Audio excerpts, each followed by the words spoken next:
नमस्कार मित्रांनो, कवी कट्टा सिरीज मध्ये आपलं सहर्ष स्वागत. आज आपण भाग नंबर 7 बघणार आहोत आणि याच्यामध्ये आपण एक गझल सदृश कविता, एक सुंदरशी कविता बघणार आहोत. बघण्याआधी मी तुम्हाला सांगेल की चॅनलला सबस्क्राईब करा, बेल आयकॉन बटन दाबा, त्यानंतर कविता शेअर करा, लाईक करा आणि कमेंट करा. चला तर मग वळूया कवितेकडे. कवितेचं शीर्षक आहे आकाशी शोधत बसतो. जमिनीवर हरवलेले आकाशी शोधत बसतो, आशेचे गोंधन उगाच देहावर गोंधत बसतो. जमिनीवर हरवलेले आकाशी शोधत बसतो, आशेचे गोंधन उगाच देहावर गोंधत बसतो. प्रतिबिंब आरशामध्ये निरखून बघ स्वतःचे, प्रतिबिंब आरशामध्ये निरखून बघ स्वतःचे, आरशा मागचा पारा सत्यच शोधत असतो. जमिनीवर हरवलेले आकाशी शोधत बसतो, आशेचे गोंधन उगाच देहावर गोंधत बसतो. गाळातही कमळाने त्याचे अस्तित्व गाठलेले, गाळातही कमळाने त्याचे अस्तित्व गाठलेले, सुगंधहीन जरी तो कधी फिर्याद मांडत नसतो. जमिनीवर हरवलेले आकाशी शोधत बसतो, आशेचे गोंधन उगाच देहावर गोंधत बसतो. घरट्यात नाही चिऊच्या अंतरी प्रकाश दिसतो, घरट्यात नाही चिऊच्या अंतरी प्रकाश दिसतो. प्रकाशासाठी घरट्यात कधी दिवा पेटत नसतो. जमिनीवर हरवलेले आकाशी शोधत बसतो, आशेचे गोंधन उगाच देहावर गोंधत बसतो. राहिले आयुष्य अर्धे ते कलेस वाहिले अवघे, राहिले आयुष्य अर्धे ते कलेस वाहिले अवघे. कलावंताला नको काही तो दाद मागत असतो.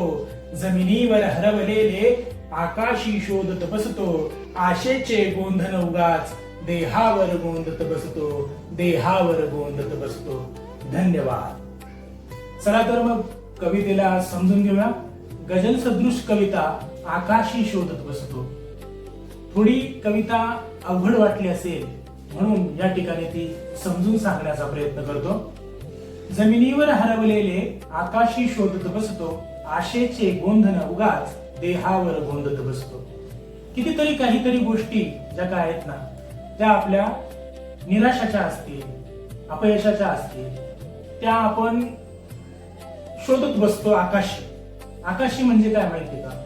जिथं खऱ्या अर्थाने जे करायला पाहिजे ते आपण करत नाही आणि जे नको पाहिजे ना ते आपण करत बसतो. म्हणून मी ती ओळ लिहिलेली आहे. आणि आशेचे गोंधन उगाच देहावर गोंधत बसतो. इकडे तिकडे बघून आणि त्या प्रश्नाचं उत्तर सुटत असं आपल्याला वाटतं, परंतु तसं नसतं. आणि जे काय असतं ना ते तिथेच, जिथे हरवलेले ना ते तिथेच शोधू शकतं किंवा सापडू शकतं, हे मला सांगायचं आहे. शेर मांडताना मी म्हणतो की प्रतिबिंब आरशामध्ये निरखून बघ स्वतःचे, प्रतिबिंब आरशामध्ये निरखून बघ स्वतःचे, आणि आरशा मागचा पारा सत्यच शोधत असतो. म्हणजे काय माहिती का? आपण दाखवण्याचा अवडंबर करतो की मी हा आहे, मी तो आहे, मी असा आहे, परंतु जो आरसा असतो ना तो आरसा खऱ्या अर्थानं सत्यच सांगत असतो की जो चेहरा जसा आहे, त्याचा रंग काळा असेल, तो नकटा असेल किंवा विद्रूप असेल, तर तो आरसा जे काय आहे ना ते सत्यच दाखवणार आहे, हे मला सांगायचं आहे. आणि दुसऱ्या शेर मध्ये मी म्हटलंय की गाळातही कमळाने त्याचे अस्तित्व गाठलेले, गाळातही कमळाने त्याचे अस्तित्व गाठलेले, आणि सुगंधहीन जरी तो कधी फिर्याद मांडत नसतो. बघा की किती जण किंवा काही जणांचं आयुष्य कसं असतं माहितीये की, बघा आपल्याला समजतं की कितीतरी संघर्षातून तो आलेला असतो आणि त्याचं अस्तित्व तो उभा करतो, तो धडपडतो, पडतो, सगळं काही उभं करत असताना बऱ्याच साऱ्या अडचणी त्याला येतात, पण तरीही त्या किचडामध्ये, गाळामध्ये ते कमळ उमलतं. त्याला सुगंध नसतो, म्हणजे त्याची किंमत नसते. म्हणजे यशस्वी झाल्यानंतर सुद्धा एखाद्या माणसाची किंमत नसते, परंतु तो कधी त्याच्या स्वतःच्या अस्तित्वाची फिर्याद मांडत बसत नाही, हे मला सांगायचं. आणि घरट्यात नाही चिवच्या अंतरी प्रकाश असतो. चिवताई बघा किती संघर्ष करते त्याचं स्वतःचं घरट बांधण्यासाठी, तिच्या पिलांना चारा आणण्यासाठी तिचा संघर्ष चालू असतो. आणि चिवच्या घरटात जो आहे ना प्रकाश जो काय आहे, म्हणजे तिचा जे काही संघर्ष जो काय आहे आणि तिचा जो खरा प्रकाश जो आहे ना तो अंतरातून आहे. आणि प्रकाशासाठी ना ती कधी तिच्या घरामध्ये दिवा पेटवत नाही. पेटवते कधी आपण असं ऐकलं की घरट्यामध्ये कधी दिवा पेटला आणि पेटला तर घरच पेटून जाईल, कारण ते सगळं पाचटाचं घर असतं चिवचं, नाही का.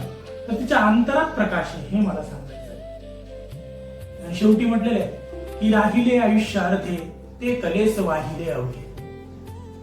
कला ही एक अशी गोष्ट आहे की ती खऱ्या अर्थाने माणसाला जगायला शिकवते, उमेद देते आणि खऱ्या अर्थाने जे काही अर्ध आयुष्य असेल ना तर ते कलेस वाहिलं असं या ठिकाणी मला मनोमन वाटतं. आणि कलावंताला काही नको असतं, त्याला फक्त कलावंताला नको काही तो दाद मागत असतो. त्याला काही नको असतं, त्याला दाद हवी असते त्याच्या खऱ्या कलेची त्याला दाद हवी असते हे मला सांगायचं आहे. अशा प्रकारे ही जी काही कविता आहे ती कविता सादर करण्याचा प्रयत्न केला. या ठिकाणी ही कविता तुम्हाला आवडली असेल असं मी समजतो आणि या ठिकाणी थांबतो. धन्यवाद.